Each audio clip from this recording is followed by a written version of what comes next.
네, 안녕하세요. 오늘 로마서 12강 6장 1절에서 23절 말씀이 되겠습니다. 먼저 말씀을 읽어 드리도록 하겠습니다. 그런즉 우리가 무슨 말 하리요? 은혜를 더하게 하려고 죄에 거하겠느뇨? 그럴 수 없느니라. 죄에 대하여 죽은 우리가 어찌 그 가운데 더 살리요? 무릇 그리스도 예수와 합하여 세례를 받은 우리는 그의 죽으심과 합하여 세례 받은 줄 알지 못하느뇨? 그러므로 우리가 그의 죽으심과 합하여 세례를 받음으로 그와 함께 장사되었나니 이는 아버지의 영광으로 말미암아 그리스도를 죽은 자 가운데서 살리심과 같이 우리로 또한 새 생명 가운데서 행하게 하려 함이니라. 만일 우리가 그의 죽으심을 본받아 연합한 자가 되었으면 또한 그의 부활을 본받아 연합한 자가 되리라. 우리가 알거니와 우리 옛사람이 예수와 함께 십자가에 못 박힌 것은 죄의 몸이 멸하여 다시는 우리가 죄에게 종노릇 하지 아니하려 함이니 이는 죽은 자가 죄에서 벗어나 의롭다 하심을 얻었음이니라.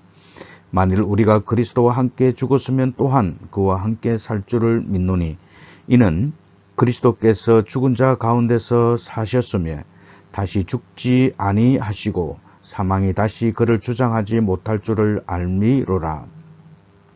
그의 죽으심은 죄에 대하여 단번에 죽으시며 그의 살으심은 하나님께 대하여 살으심이니 이와 같이 너희도 너희 자신을 죄에 대하여 죽은 자요 그리스도 예수 안에서 하나님을 대하여는 산 자로 여길지어다. 그러므로 너희는 죄로 너희 죽을 몸에 왕노릇하지 못하게 하여 몸의 사욕을 순종치 말고 또한 너희 지체를 불의의 병기로 죄에 들이지 말고 오직 너희 자신을 죽은 자 가운데서 다시 산 자 같이 하나님께 드리며 너희 지체를 의의 병기로 하나님께 드리라. 죄가 너희를 주관치 못하리니 이는 너희가 법 아래 있지 아니하고 은혜 아래 있음이니라. 그런즉 어찌하리요? 우리가 법 아래 있지 아니하고 은혜 아래 있으니 죄를 지으리요? 그럴 수 없느니라. 너희 자신을 종으로 들여 누구에게 순종하든지 그 순종함을 받는 자의 종이 되는 줄 너희가 알지 못하느냐? 혹은 죄의 종으로 사망에 이르고 혹은 순종의 종으로 의에 이르느니라. 하나님께 감사하리로다. 너희가 본래 죄의 종이더니 너희에게 전하여 준 바 교훈의 본을 마음으로 순종하여 죄에서 해방되어 의에게 종이 되었느니라. 너희 육신이 연약함으로 내가 사람의 예대로 말하노니 전에 너희가 너희 지체를 부정과 불법에 들여 불법에 이른 것 같이 이제는 너희 지체를 의에게 종으로 들여 거룩함에 이르라. 너희가 죄의 종이 되었을 때는 의에 대하여 자유하였느니라. 너희가 그때 무슨 열매를 얻었느뇨? 이제는 너희가 그 일을 부끄러워하나니 이는 그의 마지막이 사망임이니라. 그러나 이제는 너희가 죄에게서 해방되고 하나님께 종이 되어 거룩함에 이르러 열매를 얻었으니 이 마지막은 영생이라. 죄의 싹은 사망이요 하나님의 은사는 그리스도 예수 우리 주 안에 있는 영생이니라. 오늘은 이제 한번 오랜만에 로마서 6장 23절을 한번 외워보도록 하겠습니다. 죄의 삭은 사망이요 하나님의 은사는 그리스도 예수 우리 주 안에 있는 영생이니라. 한 번 더 하겠습니다. 죄의 삭은 사망이요 하나님의 은사는 그리스도 예수 우리 주 안에 있는 영생이니라. 아멘. 꼭 다음 주까지 외우시기 바랍니다. 예, 지금까지 바울은 로마서 1장에서 5장까지 우리 모두가 다 죄인이라는 부인할 수 없는 사실들을 증명해 보였습니다. 그리고 이 죄를 벗어난 하나님 앞에 의롭다함을 받는 칭의, 즉 구원의 선언을 받는 일에 대하여서도 5장에서 설명 이렇게 하였습니다. 이제부터 칭의, 의롭다함을 받은 자가 이 땅에서 살아가면서 취하여야 할 삶의 구체적 자세를 성화와 성별이라는 관점에서 가르치고 있습니다. 우리가 로마서 1장에서 5장까지 이렇게 배웠는데 우리가 배운 것에 의하면 지금까지는 우리가 모두 죄인이라는 부인할 수 없는 사실과 그렇지만 하나님의 은혜로 죄를 벗어나고 칭의, 즉 구원을 선언받는 일에 대하여 설명하였습니다. 이제부터는 칭의를 받은 자가 이 땅에서 살아가면서 취해야 할 삶의 구체적인 자세를 성화와 성별이라는 관점에서 가리키고 있습니다. 죄인들의 요구가 있기 전에 먼저 우리를 찾아와 주신 예수님께서도 우리에게 구원의 복음을 주는 동시에 그 복음의 실천적인 삶도 아울러 말씀하셨습니다. 칭의는 무조건적인 하나님의 은혜로 이루어지는 것이지만 그러나 이 칭의를 입은 사람이 그 다음 단계로 해야 될 일이 바로 성화라는 것입니다. 그러나 이 성화도 칭의를 받은 자들이 이 땅에서 걸어가야 할 삶의 여정, 즉 삶의 방향에 있어서 제시된 구원의 전체적 과정 중 하나입니다. 성화란 무엇이냐면 죄에 대하여 죽은 자에게 요구되는 새 삶을 사는 것입니다. 그 삶은 바로 하나님에 대하여 산 자입니다. 이 삶이 바로 성화의 삶인 것입니다. 성화와 칭의는 불가분적인 관계가 있습니다. 한편 칭의는 단 이례적인 선언으로 그 효력이 영구히 미치는 것이지만 성화는 의인으로 선포된 성도의 전생에 걸쳐서 이루어지는 과정들입니다. 그래서 오늘 바울은 성화의 원리를 6장 1절에서 14절까지 설명하고 있는데 왜 우리가 성화되어야 되느냐, 그 근거로 성도와 그리스도의 연합을 밝히고 있습니다. 다시 말하면 신분이 변화되었다는 거죠. 그래서 바울은 6장 1절에서 은혜를 더 하려고 죄에 거하겠느냐, 그렇게 단호하게 이야기하고 있습니다. 따라서 은혜는 근본적으로 죄를 없애기 위하여 하나님께서 우리에게 주어진다면 은혜를 입은 죄인이 죄에서 떠나 완전한 구원에 이르기 위한 선물이라는 점 등을 생각할 때 은혜의 목적을 망각하여서 죄를 마음껏 지어라 라는 그런 뜻으로 우리에게 주어진 것이 아닙니다. 그래서 바울은 죄에 대하여 죽은, 다시 말하면 죄와 완전히 끊어진 것을 의미해주고 있습니다. 이 신분의 변화를 먼저 한번 1절과 2절에서 살펴보도록 하겠습니다. 자, 그런즉 우리가 무슨 말 하리요? 은혜를 더하게 하려고 죄에 거하겠느냐? 그럴 수 없느니라. 죄에 대하여 죽은 우리가 어찌 그 가운데 살리요? 바울은 오늘 이 성화의 원리를 설명하고 있는데 먼저 그 근거가 성도와 그리스도의 연합으로 이야기하고 있으며 오늘 1절에서는 은혜를 더하게 하려고 죄에 거하겠느냐. 이제 그 당시에 영지주의자들이 바로 이런 사상을 퍼뜨렸고 또 교회 안에 이런 사상이 들어와서 이런 주장을 하였습니다. 영은 선하고 육은 악하기 때문에 육에 대해서 육체로 지어지는 이 모든 죄들이 전혀 문제가 되지 않는다는 그런 영지주의가 들어오게 되는데 바울은 오늘 거기에 대해서 단호하게 이야기합니다. 물론 은혜 자체가 근본적으로 죄를 없애기 위해서 하나님의 은혜로 주어지는 것이지만 그거 자체가 죄에 머물러서 죄를 마음껏 지으라는 것이 아니라 그럼에도 불구하고 우리는 죄에서 떠나서 하나님께서 우리에게 요구하시는 그 구원을 열망하고 살아야 된다라는 것을 말씀해 주고 있으며 단호하게 죄에 대하여 죽은 우리라고 그렇게 말씀합니다. 다시 말하면 죄에 대해서 죽은 우리라는 말은 죄와는 완전히 끊어진 것을 의미하고 있습니다. 우리의 신분이 이제 이전에는 죄의 종이었습니다. 그러나 오늘은 이제 하나님 앞에 우리가 의롭다함을 입고 의의 종이 되어서 우리는 사는 완전한 신분에 이렇게 변화가 된 것을 우리들에게 이야기해 주고 있습니다. 죄에 대해서 우리는 죽었다라는 것입니다. 죄에 대해서 죽었다는 말은 성도는 더 이상 죄의 세력에 지배를 받지 않는다는 말입니다. 왜냐하면 그리스도께서 이를 위하여 십자가에서 피 흘리시고 속죄로 말미암아 성도는 하나님과 화목하게 되었으며 하나님을 경배하는 거룩한 삶으로 완전히 신분의 변화가 되었기 때문입니다. 따라서 성도는 죄의 종로로 탈 것이 아니라 그리스도의 십자가와 부활에 함께 참여함으로써 성령의 열매를 맺는 새 생활이 시작된 것을 바울이 말씀하고 있습니다. 성령의 열매 맺는 생활에 대해서는 갈라디아서 5장 16절과 26절을 참조하면 됩니다.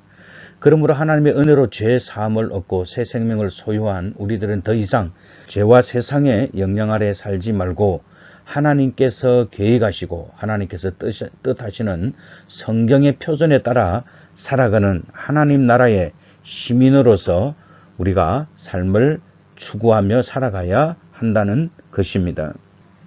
자, 죄에 거한다는 말은 계속해서 죄를 짓는다. 자, 우리 안에 하나님의 거룩한 씨가 있으므로 더 이상 범죄에서는 아니 됩니다. 그러나 우리가 육신이 연약하여서 짓는 죄하고 우리가 계속 죄 안에 거하는 것은 이는 본질적으로 다르다라는 것입니다. 우리가 진리에 속한 줄 알고 또 우리 마음을 주 앞에서 굳세게 함으로 우리는 죄에 의해서 완전히 지배당한 본질상 진노의 자녀로 육신을 따라 사는 것이 아니라 우리는 성령을 따라 사는 진리를 추구하며 진리 안에서 사는 삶을 살아가야 하는 것입니다. 그러나 육신이 연약하여서 짓는 죄하고 그냥 죄에 거하는 것하고는 본질상 완전히 다르다라는 것을 오늘 성경이 우리에게 말씀해 주고 있는 것입니다. 따라서 우리는 그리스도 예수의 세례로 인하여 우리는 중생하였습니다. 그래서 우리는 바로 하나님께 난 자입니다. 죄를 짓지 아니하기 위해서 사는 것이 아니라 바로 성령을 따라 사는 삶이 되었다라는 것을 말씀하는 것입니다. 우리는 죄에 대해서 죽은 자고 생명을 얻은 자로 말씀하고 있습니다. 이제 지배의 변화. 그리스도께서 우리의 새 생명의 지배자입니다. 그래서 우리 마음속에 이제는 그리스도가 새로운 주인이 되셔서 우리의 삶을 인도하고 또 우리의 삶을 이끄신다라는 것입니다. 따라서 우리는 이제 그리스도의 지배를 받는 그런 변화를 우리가 받게 되었습니다. 따라서 우리는 과거의 본성이 우리의 삶을 지배하도록 방치하여서는 안 되는 것입니다. 왜냐하면 그리스도께서 우리를 죄의 형벌과 죄의 세력에서도 구원하셨기 때문입니다. 죄가 우리의 주인처럼 행동하게 해서는 안 된다라는 것입니다. 따라서 바울은 6장 3절과 5절에서 세례를 통한 연합을 강조하고 있는데 우리는 세례를 통하여 그리스도와 연합하고 그럼으로써 그의 죽으심과 부활에도 동참한다고 말합니다. 예수님은 옛사람의 모든 죄를 지시고 죽으셔서 새사람의 처음 열매로 부활하셨습니다. 6장 3절에서 예수와 합하여 세례를 받은 우리라라고 그렇게 표현하고 있는데 세례에는 씻음과 연합이라는 두 가지 의미가 있습니다. 즉 과거의 죄를 씻고 새로 존재하는 새 삶, 새 공동체에 연합, 가입한다는 의미가 있습니다. 이는 성경적으로 과거의 죄를 씻고 그리스도 공동체에 연합, 가입됨을 의미합니다. 한편 여기서 그리스도와 연합한다는 말은 흔히 신비주의에서 말하는 인간과 예수의 존재론적 합의를 의미하는 것이 아니라 세례를 통해서 그리스도와 성도가 법적 연합을 함으로써 성도의 법적 지위, 즉 그리스도 공동체의 일원이 될 자격을 획득된다는 것입니다. 예수 그리스도를 믿는 순간 우리는 죄로부터 자유하게 되었습니다. 오늘 보면 3절에 예수 그리스도와 합하여 세례를 받은 우리는 그의 죽으심과 합하여 세례를 받은 줄을 알지 못하느냐라고 이야기하고 있거든요. 그래서 세례가 무엇인가? 세례는 물 세례와 성령 세례가 있습니다. 먼저 물 세례는 성례전의 하나로서 성부와 성자와 성령의 이름으로 몸을 물로 씻는 행위이며 이는 새 계약의 은혜의 구원을 상징하고 이를 보정해 주시는 것입니다. 그래서 예수님은 마태복음 28장 19절에서 너희는 가서 모든 족속으로 아버지와 아들과 성령의 이름으로 세례를 주고 내가 너희에게 분부한 모든 것을 가르쳐 지키게 하라 라고 말씀하시는 것입니다.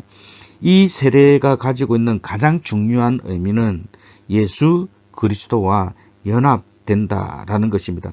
여기서 그리스도와 연합된다는 것은 세례를 받은 사람은 그 순간 그리스도와 한 몸이 되어 그리스도와 같이 죽고 같이 산다는 뜻을 갖고 있습니다. 고린도전서 10장 2절에 보면 바울은 이것을 구약시대에서 이스라엘 백성이 구름과 바다에서 세례를 받았다라는 그 말을 쓰고 있는데, 바로 이것은 하나님의 구원 행위는 이스라엘 백성을 애굽의 노예 상태에서 해방시키는 일이었습니다. 그런데 바울은 이 같은 역사적인 사실을 하나님의 새로운 구원의 행위인 그리스도의 죽음과 부활에 비유하였습니다. 초대교회에서는 이 구약을 자주 인용하였는데, 바로 이스라엘 백성들이 광야 생활한 것을 바로 구름 아래 있었다. 구름 기둥이 광야 생활을 하고 있던 이스라엘 백성을 인도하였다는 사실을 말합니다. 그리고 바다 가운데로 지나며 라는 말은 이스라엘이 출애굽 없이 홍해를 걷는 사건을 말하는 것입니다. 이스라엘 백성이 구름 아래 있고 바다 가운데로 지났다는 것은 하나님께서 당신의 백성을 구원하셨다는 관점에서 그리스도인들이 세례를 받는 것으로 비유될 수 있음을 바울이 말하고 있습니다. 구름과 바다는 구원의 도구로서 그리스도인이 물 세례를 상징하는 것입니다. 그리고 모세에 속하여 라는 말은 바로 이것이 이스라엘 백성이 모세와 하나의 연합을 이룬 상태를 의미하는데, 모세의 지도력 아래 있었다라는 것입니다. 하나님께서는 모세를 중심으로 이스라엘 백성을 애굽에서 구원하셨듯이 이제는 그리스도를 통해 모든 인류를 구원하시는 것임을 말씀하는 것입니다. 이와 같이 모세를 중심한 율법 시대나 예수 그리스도를 중심한 복음 시대를 막론하고 하나님의 구원 계획은 바로 하나님께서 계획하시고 실행하시는 분이심을 발견할 수 있습니다. 그래서 우리의 삶은 바로 그 출발점이 바로 새롭게 시작할 수 있는 모든 것은 바로 하나님께로부터 나오는 것입니다. 따라서 나 중심의 사고와 관점으로 탈피하여 하나님 안에서 모든 일들을 이루어 나가야 되는 것입니다. 따라서 오늘 바울은 모세를 통하여서 홍해를 건너고 광야에서 구름 기둥과 불 기둥으로 인도하여서 하나님께서 인도함을 받았듯이, 바로 우리도 이제 예수 그리스도와 합하여 세례를 받은 우리는 이제 죄로부터 자유하게 되었고, 죄의 도시인 애굽에서 떠나게 되었고, 이제는 예수 그리스도가 인도하는 바로 그 삶을 살아야 됨을 오늘 우리들에게 말씀하고 있는 것입니다.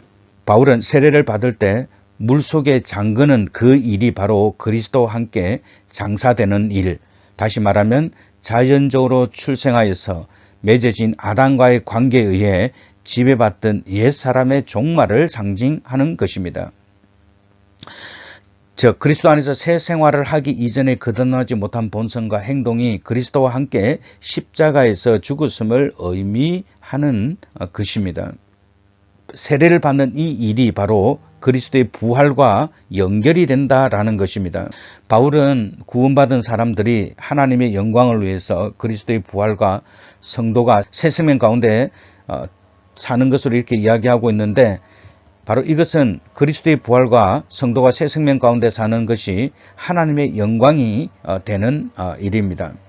따라서 우리는 이 세례를 통하여서 그리스도와 연합이 되었는데, 이 연합이 죄에 대해서 죽은 것만이 아니라 나아가 생명 가운데 사는 것까지 포함함을 말하는 것입니다. 우리 그리스도인들은 단순히 죄의 영역에서 벗어난 것만 의미하지 않고 보다 더 적극적으로 하나님의 의를 따라서 살게 되는 것을 보여주고 있습니다. 예수님께서 이 세상에 오신 목적이 바로 양으로 생명을 얻게 하고 더 풍성히 얻게 하기 위해서 오셨다고 요한복음 10장 10절에서 말씀해 주고 있습니다. 바로 생명을 더 풍성히 얻는다라는 말은 새 생명이 우리 가운데 역사한다는 말입니다. 다시 말하면 새 생명의 원리에 의해서 지배를 받으며 그 가운데 산다는 의미를 말합니다. 그리고 이 연합이라는 말은 무슨 말이냐면 함께 심겨졌다 또는 함께 자란다라는 의미입니다. 우리의 생명이 그 이전에는 아담에게 심겨져 있어서 우리가 사망에 이를 수밖에 없는, 육신을 따라 살 수밖에 없는, 죄를 따라 살 수밖에 없었지만 이제는 뿌리가 바로 예수 그리스도 안에 함께 심겨져서 예수 그리스도와 함께 자란다는 그런 의미로 바로 연합한, 그리스도와 함께 연합했다라는 그 말을 쓰고 있거든요. 그래서 우리는 그리스도의 생명 가운데 심겨져 있고 그 뿌리를 내리고 있기 때문에 그리스도의 은혜 가운데 우리가 함께 이렇게 자란다라는 것입니다. 이 그리스도의 새 생명을 계속 받고 우리가 영적으로 성장하고 연합하여서 나중에 결국에는 이것이 어디에 이르느냐, 바로 그리스도가 부활한 것처럼 우리도 하나님께서 부활의 때를 우리에게 주시면 바로 우리가 그리스도와 함께 새 생명의 씨앗을 내렸기 때문에 그리스도가 부활했듯이 우리가 부활한다라는 것입니다. 따라서 우리는 죄의 본성은 우리 속에서 무능하게 되었음을 우리는 기억해야 됩니다. 그래서 6절에 보면 우리가 알거니와 우리의 옛사람이 그 아담으로 물려받은 것을 말하고 있죠. 옛사람이 예수와 함께 십자가에 못 박힌 것은 죄의 몸이 멸하여 다시는 우리가 죄에게 종노릇하지 아니함이니. 자, 우리가 죄로부터 자유롭게 되었다는 말은 죄와 죽음이 지배하는 낡은 질서에서 떠나 의와 평안이 있는 새로운 삶의 영역으로 들어가는 의미가 됩니다. 이것은 바로 그리스도와 연합된 성도는 더 이상 육체의 욕심을 따라 살지 아니하고 하나님의 선하신 뜻을 따라 사는 삶의 변화를 말씀합니다. 따라서 우리는 죄의 몸이 멸하여 다시는 우리가 우리 속에 죄 노릇하지 아니하도록 살아야 합니다. 그러나 이 말 자체는 우리가 완전히 죄에서 벗어났다라는 그런 의미보다는 지금 현재의 삶 속에서 죄를 범할 수 있는 가능성은 지니고 있으나 신분상으로는 이미 죄에 대해서는 죽은 상태에 있다라는 것입니다. 옛사람이 그리스도와 함께 죽은 사건은 반복적인 사건이 아니라 성도에게 단 일회적인 사건입니다. 그러므로 바울이 옛사람을 벗어버리고 새사람을 입으라고 하는 그 의미는 바로 그리스도와 함께 죽고 새 생명을 소유하게 되는 연합체의 거룩한 백성으로 불리워졌으니 지금은 죄를 지을 수 있는 가능성은 있지만 우리는 하나님을 따라 의와 진리의 거룩함으로 지으심을 새 사람을 입은 사람들처럼 신분의 변화가 되었으니 바로 그런 삶을 추구하고 살아야 된다라는 것입니다. 따라서 성도는 죄에 대해서 죽었다는 것은 죄에 대하여 무감각하다는 의미가 아니라 죄의 세력, 곧 죄의 영역에서 벗어났다는 뜻입니다. 그래서 우리는 하나님 앞에 의롭다 하심을 얻을 수 있는 것입니다. 그래서 우리가 하나님 앞에 의롭다함을 얻는 것은 바로 우리가 죄의 세력으로부터 해방되고 동시에 하나님의 자녀가 되어 의롭다함을 얻는 것입니다. 이것은 바로 죄의 세력으로부터 구원을 받았음을 의미하며 재판관의 판결로 사면을 받은 죄수가 되는 그 순간 기소의 속박에서 자유롭게 되듯이 성도가 죄의 노예 상태에서 자유의 몸이 되는 것으로 바울은 오늘 설명하고 있습니다. 자, 그래서 우리는 하나님을 생각하며 하나님의 의를 추구하며 우리는 살아야 하는 것입니다. 우리는 죄에 대하여 죽었고 생명에 대해서 다시 살았음을 우리가 항상 기억해야 됩니다. 죄가 우리의 주인이 아니라 그리스도께서 우리의 주인이 된다는 사실을 우리는 늘 생각하며 그 은혜 아래 살 수 있어야 한다는 것입니다. 자, 죄가 죽은 것이 아니고 우리가 죄에 대하여 죽었다라는 것입니다. 이것은 본질적으로 다른 것입니다. 우리는 하나님에 대하여 산 자가 되었습니다. 그리스도 예수 안에서. 바로 여기에서 오늘 그리스도 예수 안에서라는 이 단어를 우리가 좀 생각해 볼 수 있습니다. 그 예수 그리스도를 믿기 전에는 우리가 그리스도 밖에 있었는데 그러나 이제는 우리가 예수 그리스도의 은혜로 하나님에 대해서는 산 자가 되었습니다. 예수 그리스도의 십자가의 사건을 떠나서는 죄의 세력으로부터 자유를 생각할 수 없고 생명의 부활도 생각할 수 없었습니다. 따라서 이 그리스도 예수 안에서라는 말은 바울의 서신에서 자주 표현되고 있는데 바로 이것은 성도와 예수님과의 관계성을 함축적으로 잘 나타내고 있습니다. 자, 죄의 본성을 제어하기 위하여 우리가 드려야 할 것 13절에서 14절까지 말씀을 보도록 하겠습니다. 자, 우리 지체를 불의의 병기로 드리지 말아야 한다. 이것은 바로 우리 몸 자체가 죄에서 해방되었기 때문에 더 이상 죄의 종노를 하지 말라는 말씀입니다. 우리는 우리의 행동에 책임이 있습니다. 왜냐하면 죄를 짓기를 그만할 수 있는 능력을 그리스도에게 받았기 때문입니다. 따라서 우리 지체를 의의 병기로 드려야 합니다. 말하는 것과 생활하는 것에 있어서 그리스도와 같이 되기 위해서는 우리는 늘 기도하고 애를 쓰고 사람들에게 이런 것에 있어서 하늘의 삶을 보여줄 수 있어야 됩니다. 하나님의 은혜가 우리를 지배할 수 있도록 우리는 우리의 몸을 늘 성령님께 의지하여야 합니다. 죄가 너희를 주관치 못하게 하리니 이는 너희가 법 아래 있지 아니하고 하나님의 은혜 아래 있습니다.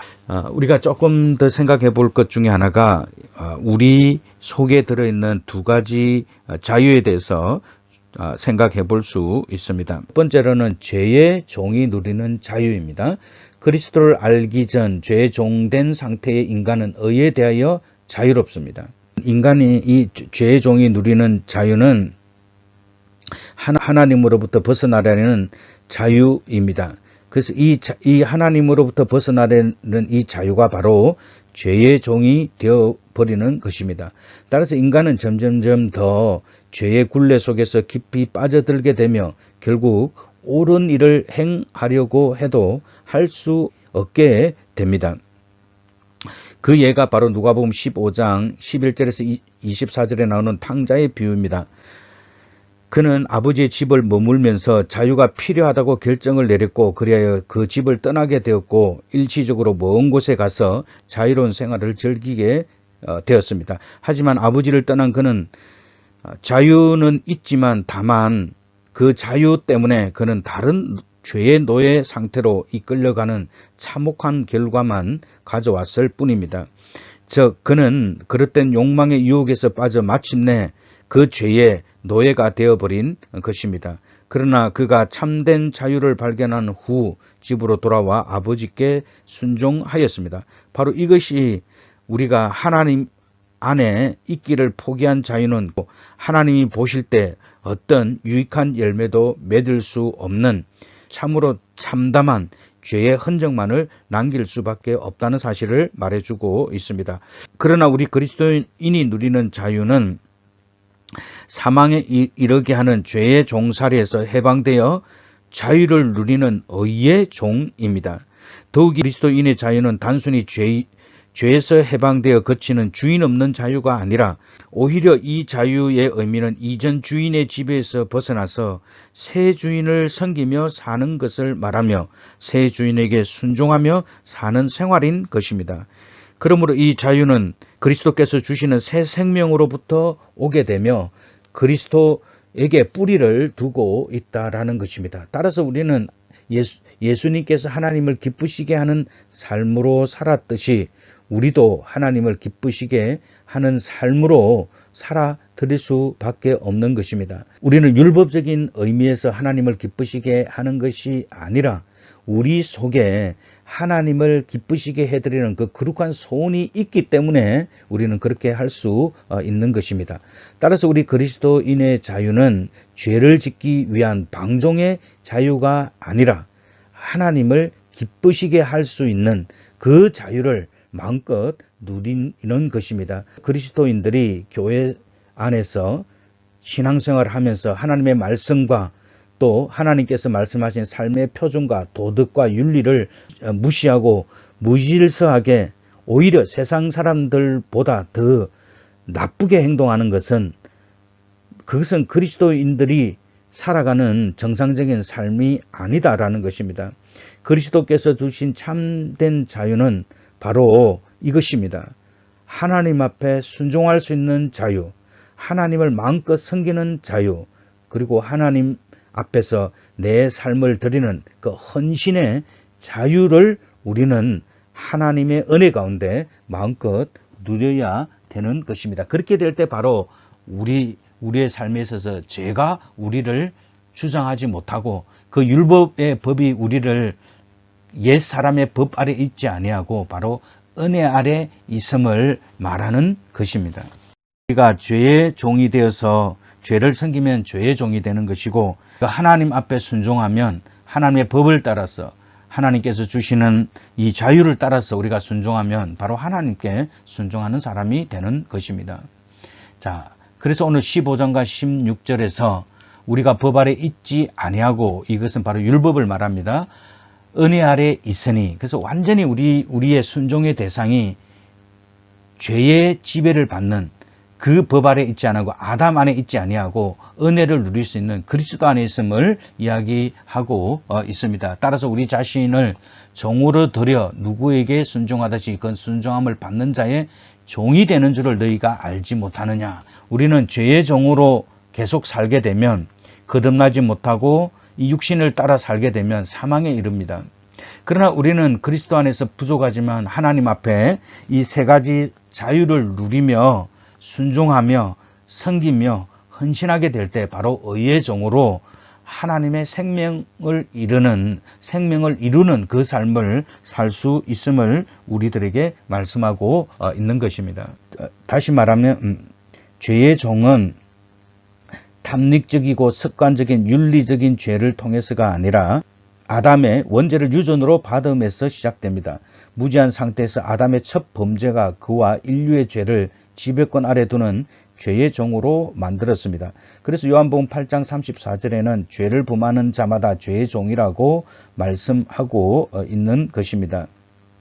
따라서 죄의 종이란 자력으로 죄를 벗어날 수 없는 상태를 말합니다. 종이란 무엇에 묶여 있어 스스로의 힘으로 그것에서 자유할 수 없는 무능력한 자를 뜻합니다. 죄에 묶여 있는 죄의 종, 즉 자기 스스로의 힘으로 죄의 세력에서 벗어날 수 없는 무능한 자임을 말씀하고 있는 것입니다.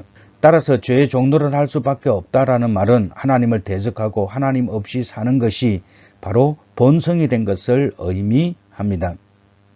따라서 아담이 하나님을 반역하였듯이 우리 인간도 바로 하나님을 대적하는 그 본성을 가지고 태어나는 것이 바로 죄의 종노릇하며 사는 것이라고 말하고 있는 것입니다. 그리고 창세기 2장 17절에서 하나님께서 먹는 날에는 정녕 죽으리라 라고 이야기하고 있는데 바로 이것이 죄의 싹으로 사망이 왔음을 말을 하는 것으로 죄의 대가로 인간에게 사망이 왔다는 것뿐만 아니라 더 나아가서 죄의 종이 되어 죽음을 살아낸다. 죽기 위해서 사는 것이다 라는 그런 뜻이 있습니다. 다시 말하면 죄의 종이란 죄에 대해서 한거불능 상태에서 하나님 없이 죽음을 사는 자를 뜻합니다.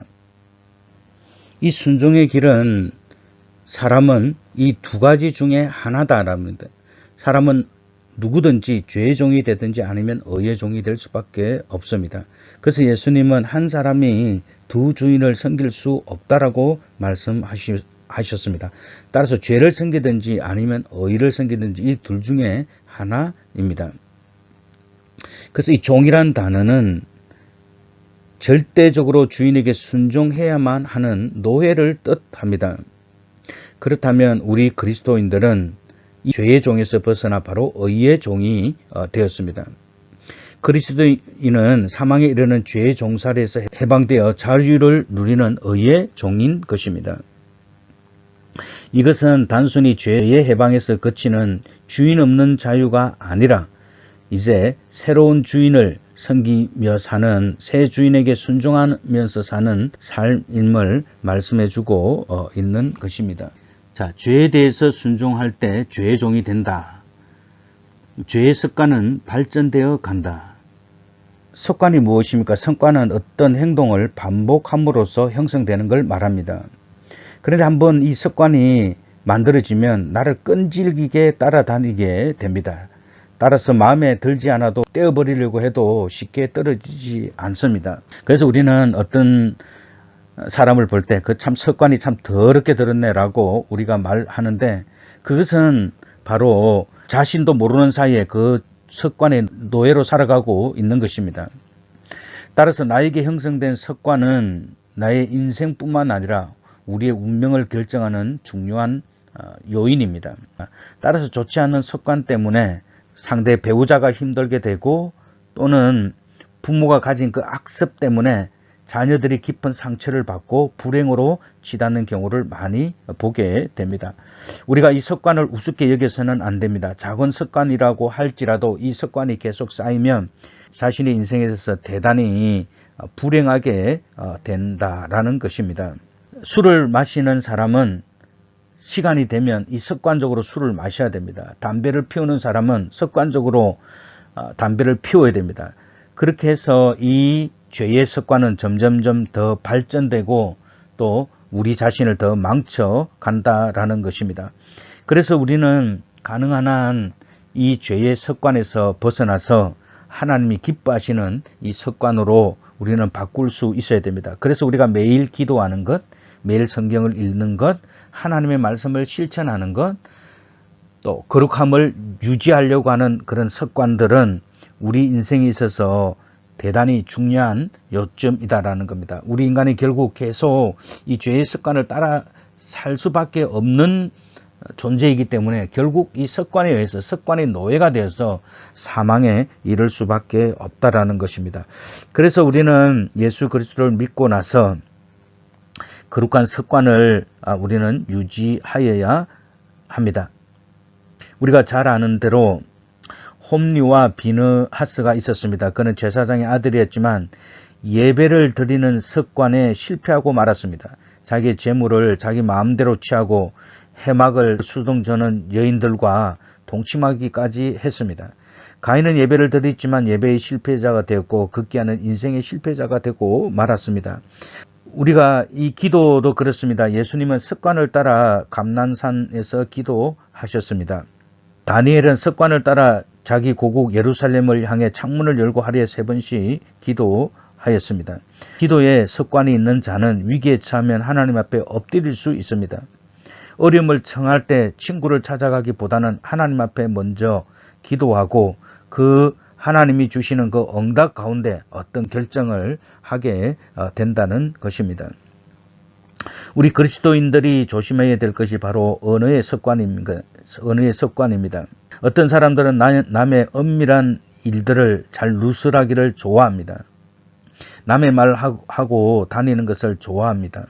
그러나 우리는 이런 습관을 바꾸어서 남을 칭찬해주고 자랑해주고 위로해주고 격려하는 말을 하며 거룩한 공동체를 세우는 것으로 우리의 언어의 습관이 바뀌게 되어야 합니다. 만약에 교회 안에서 모든 사람이 다 비판한다 그러면, 험담한다 그러면 그 공동체는 무너지고 말 것입니다.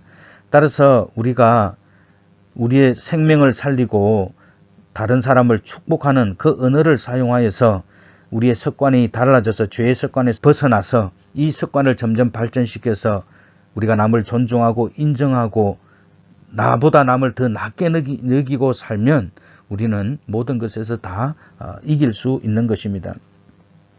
그리고 이 죄의 습관을 가진 사람은 늘 불평합니다. 그러나 이 불평도 자꾸 깊어지면 원망하게 되고 이 원망을 통하여서 서로 물고 뜯음으로 멸망의 자리에 가는 것을 볼 수 있습니다. 예수님은 나사로가 죽었습니다. 그러나 그 슬픔의 자리에서 하나님 앞에 감사의 기도를 드렸습니다. 우리가 하는 모든 일에 대해서 불행한 일도 하나님 앞에 불평과 원망의 습관을 가진 성도는 자신도 모르는 사이에 그 불평과 관습, 원망의 습관의 바이러스를 퍼뜨려서 다른 사람까지 멸망하게 만드는데, 감사는 그 모든 것에서 바로 환경과 자신을 변화시키는 것이 바로 이 감사의 습관이라는 것입니다. 따라서 우리는 좋은 습관을 가지고 있어야 합니다. 따라서 인생은 바로 습관이 모여서 만들어지는 것입니다. 사람을 가만히 보면 나쁜 습관도 있고 좋은 습관이 있습니다. 이 나쁜 습관은 바로 악과 죄와 연결되어서 사람을 점점 파멸에 이르게 합니다. 그러나 성과 연결된 습관도 있다라는 것입니다. 우리가 몇 가지들을 죄의 습관을 버리지 않으면 어떻게 파멸에 이르는지 살펴보고 그 죄의 습관을 어떻게 하면 좋은 습관으로 바꿀지를 한번 살펴보도록 하겠습니다. 듣는 나쁜 습관에서 고쳐지고 승리할 수 있습니다. 따라서 이 하나님의 말씀이 우리에게 들려지는 것이 습관이 되면 우리가 인생을 걸어갈 때 힘이 되고 또 등불이 되고 이 말씀을 따라서 열매를 맺을 수 있는 것입니다. 예배를 잘 드리는 것도 참된 예배자의 모습도 바로 이 습관을 잘 형성해야 된다는 것입니다. 제사장의 아들이었던 홈리와 비느하스는 그 부모님이 엘리가 거룩한 제사장이었음에도 불구하고 그 좋은 예배 습관을 배우는데 실패했습니다. 그래서 그들은 하나님께 드린 제물도 자기 마음대로 취하였고 심지어는 그 해막에 수정되는 여인과도 동침하기까지 했다라는 것입니다. 가인은 하나님 앞에 예배드리는 습관이 잘 형성되지 못하였기에 예배의 실패자가 되었고 더 나아가서 살인자로서 인생의 실패자가 되었습니다. 하나님 앞에 하나님이 찾으시는 거룩한 예배자의 삶의 습관이 잘 형성되어 있는지 그 예배의 습관을 통해서 하나님의 은혜를 잘 내 속에 충분히 누릴 수 있는 그 습관이 잘 되어 있는지를 우리는 꼭 생각해야 됩니다. 예배 1시간 와서 때우는 그리고 빨리 시간이 지나기를 바라는 그런 잘못된 예배의 습관은 우리가 고쳐야 됩니다. 하나님의 예배에 성공할 수 있는 그런 습관을 우리 몸에 계속 길러야 된다라는 것을 말씀해 주고 있습니다. 그 다음에는 기도의 습관입니다. 예수님은 습관을 따라 감난산에서 기도하셨습니다. 따라서 우리의 기도도 다니엘이 습관을 따라 하루에 3번씩 고국 예루살렘을 향해 창문을 열고 기도했지 않습니까? 우리도 이 위기에 처하면 습관을 따라 하나님 앞에 기도해야 됩니다. 위기에 처할 때 친구 따라가고 도와줄 만한 사람들 물론 찾아가야 됩니다. 그러나 그 이전에 바로 습관을 쫓아 하나님 앞에 기도하며 하나님의 인도하심을 바라며 먼저 하나님의 응답을 받는 이 경험이 우리 삶 속에 계속 쌓여서 갈 때 바로 좋은 기도의 습관을 통해서 하나님께서 인도하시는 거룩한 삶을 살 수 있다는 것입니다. 그 다음에 또 하나가 바로 언어의 습관입니다. 바울이 쓴 여러 서신서에 보면 후메네오와 빌레도를 말하고 있는데 이 사람들은 악한 영향력을 끼치는 사람으로 이야기하고 있는데 특별히 언어의 습관에 대해서 조심하라고 말하고 있습니다. 어떤 사람들을 보면 남의 은밀한 일들을 어떻게 알았는지 몰라요. 그것을 자꾸 알고 사람들에게 말하기를 좋아하고 과장해서 말하고 더해서 말하는 그런 사람들이 있습니다. 남의 말을 하는 것을 아주 좋아하고 아주 습관처럼 이걸 하지 않으면 견디지를 못하는 사람들을 가끔 보게 됩니다. 그러나 우리 그리스도인은 어떻습니까? 남을 만나면 칭찬해주고 나보다 더 낫게 여기는 그런 말을 해주고 또 그 사람의 좋은 점을 자랑해주고 또 그 사람이 어려우면 위로해주고 격려해주고 그렇게 해서 우리 이웃과 나 자신을 이렇게 거룩한 공동체로 잘 세우는 것이 중요합니다. 비판하고 험담한다 그러면 반드시 개인뿐만 아니라 가정 그리고 그에 속해 있는 모든 그 공동체가 무너지게 된다는 것입니다. 그래서 우리가 참 조심해야 될 게 막말은 하지 말아야 됩니다. 그래서 우리는 정말 사람을 살려주는 그 맛깔나는 말, 생명을 살리고 치유하는 이 축복의 언어를 잘 사용하는 그 언어의 습관을 우리가 잘 길러야 됩니다. 우리가 남을 무시하면 그것은 자기 자신을 10배로 무시한다라는 것을 우리는 꼭 기억해야 됩니다. 따라서 우리는 남을 존중하고 인정하는 이 언어의 습관을 잘 길러서 하나님께 영광을 돌릴 수 있어야 됩니다. 그 다음에 또 하나가 바로 이 감사의 습관입니다. 감사와 불평은 이 종이 한 장 차이입니다. 불평하는 습관을 가진 사람은 어떤 것을 줘도 산의 진미가 앞에 있어도 그 속에 있는 한 가지를 가지고 불평하고 원망합니다. 이스라엘 백성들을 보면 기회가 있으면 원망하고 불평하고 하나님을 대적했습니다.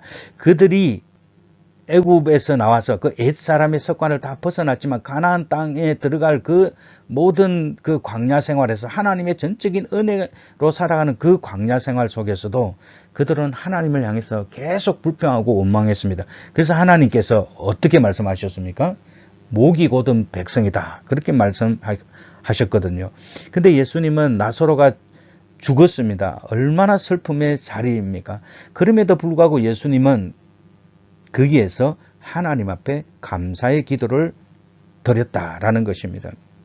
왜냐하면 하나님이 하실 일은 선하신 일이니까 하나님의 일을 일하실 그 선하신 일을 기도하면 감사할 수밖에 없는 것입니다.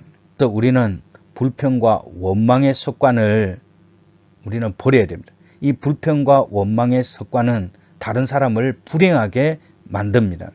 감사하다가 보면 그 짜증스럽고 원망스러운 일도 불평할 수밖에 없는 일도 환경이 변하게 되어서 바로 감사로 모든 것들이 만들어진다라는 것입니다. 어떤 사람을 만나보면 겸손이 체질화되어 있는 사람도 있지만 어떤 사람은 교만이 체질화된 사람도 있습니다. 보면 잘난 것도 없는데 거만하고 교만하고 또 거만을 떠는 사람을 볼 수 있습니다. 남들을 함부로 우습게 보며 또 대놓고 그 말을 아주 사람을 하찮게 취급하는 경우를 많이 볼 수 있습니다. 그 자신은 바로 자기 자신을 귀하게 대접하지 못하는 아주 나쁜 그 태도의 습관이라고 말할 수 있습니다. 따라서 우리는 남을 무시하기보다는 남을 존중하고 또 다투고 싸우기보다는 화목을 이끌어내는 그런 사람이 되어야 됩니다. 이 나쁜 습관과 좋은 습관은 얼마든지 나쁜 습관에서 좋은 습관으로 바꿀 수 있습니다. 공격적이라든지 비판적인 태도를 가지고 있는 사람은 그 내면의 성숙을 통하여서 온유한 마음으로 대해주며 비판보다는 부드럽게 그 사람을 대해주며 그 사람을 높여주게 될 때 이 모든 것들이 바로 사망에 이르는 것이 아니라 바로 생명에 이르는 그런 결정을 할 수 있다라는 것입니다. 자, 우리는 우리 스스로가 인생을 운전하는 그 운전대를 우리 마음속에 우리가 다 갖고 있습니다. 거칠고 과격하게 살아가는 것이 인생을 성공하는 것이 아닙니다. 우리는 이 인생의 운전대를 잡고 안전 운행하며 안전거리를 확보하며 조심스럽게 운전하여서 내가 원하는 하나님이 기뻐하시는 삶으로 영광을 돌릴 수 있어야 합니다. 따라서 우리가 좋은 습관을 통하여서 정직하게 하나님의 인도하심을 받으면 우리는 이 죄의 습관에서 벗어나 하나님이 기뻐하시는, 다시 말하면 죄의 종노릇 하지 않고 의의 종이 되어서 하나님을 기쁘시게 하는 삶을 살 수 있는 것입니다. 죄에 대한 순종은 바로 하나님과의 단절입니다. 이 단절은 하나님이 주시는 우리의 복과 기쁨, 평화, 영적인 성장을 사라지게 합니다. 자, 따라서 우리는 죄로부터 완전한 자유는 불가능합니다. 그러나 하나님께 감사하는 삶을 통하여서 우리가 하나님께 영광 돌리는 삶을 살 수 있습니다. 우리 자체는 원래 죄의 종이었습니다. 이제 우리가 로마서 6장 1절에서 16절까지 말씀을 우리가 이렇게 살펴보았습니다. 결론적으로는 오늘 제가 말씀드리는 것은 바로 이 습관입니다. 우리가 하나님 앞에 좋은 습관, 이 나쁜 습관을 좋은 습관으로 바꿀 수 있는 능력이 우리 안에 있습니다. 왜? 예수 그리스도께서 우리에게 새 생명을 주셨기 때문입니다. 우리가 그 생명을 의지하고 믿음으로 기도하고 하나님의 은혜 가운데 나아가게 되면 우리는 의의 종이 되어서 하나님이 기뻐하는 삶을 살 수 있고 거룩한 지체로 의의 병기로 하나님께 영광 돌릴 수 있는 것입니다. 기도하도록 하겠습니다. 살아계신 하나님 아버지, 참으로 감사합니다. 오늘도 우리들을 사랑해 주셔서 오늘도 말씀 가운데 우리가 죄의 습관을 버리고 의의 거룩한 종이 되어 하나님을 기쁘시게 하는 삶에 대해서 우리가 배웠습니다. 하나님, 우리는 악한 습관들이 아직도 남아 있습니다. 죄된 습관들이 아직도 남아 있습니다. 가끔은 사람을 향해서 원망하기도 하고 불평하기도 하고 감사하지 못할 때가 참으로 많이 있습니다. 그러나 하나님 아버지 우리에게 예수 그리스도의 마음을 주시고 온유한 마음을 주시고 하나님께서 원하시는 의의 종이 되어서 하나님의 거룩을 이 땅에 나타낼 수 있는 하나님 거룩한 성도가 될 수 있도록 주께서 도와주시옵소서. 우리의 삶이 그리스도의 은혜로 새 생명 가운데 하나님 뿌리를 내려사오니 이 뿌리 내린 이 생명을 하나님이 기뻐하시는 의의 거룩한 병기로 들여서 우리의 삶이 많은 선한 열매를 맺을 수 있도록 우리 하나님께서 도와주시옵소서. 감사합니다. 예수님의 귀하신 이름으로 기도드립니다. 아멘.